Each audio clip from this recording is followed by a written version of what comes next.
Throughout history, many have speculated about the end of the world, but few predictions carry the weight of Sir Isaac Newton's. In a letter penned in 1704, the legendary scientist and mathematician made a startling claim.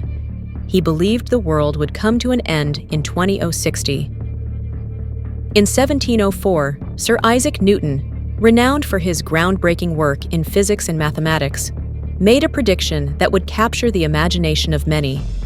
He believed that the world would end in 2060. Newton's theories about Armageddon are based on extensive biblical texts that would see the world reset in 35 years following plagues, war, and, quote, the ruin of the wicked nations, unquote. This assertion was not merely a whimsical thought.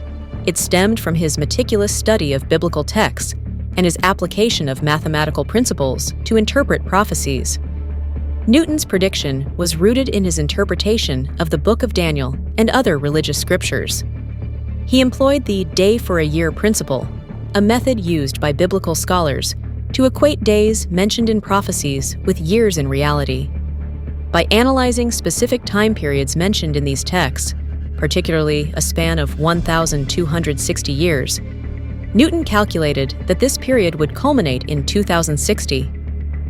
The foundation of his calculation began with the establishment of the Holy Roman Empire in 800 AD.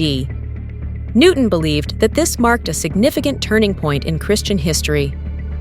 Adding 1,260 years to this date led him to predict that significant events would unfold by 2060, including what he described as the return of Christ and the establishment of a kingdom of heaven on earth.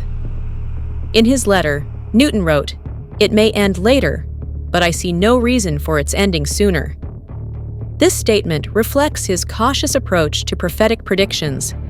He aimed to counteract what he viewed as reckless conjectures from others who frequently predicted apocalyptic dates. Rather than suggesting a cataclysmic end, Newton envisioned a transformative event where Christ would reign for a millennium, leading to an era of peace. Newton's views illustrate how he saw no divide between science and religion. He believed that understanding God's truth could be achieved through both nature and scripture. His predictions about 2060 were not just calculations, but part of a broader theological framework where he sought to reconcile faith with empirical reasoning.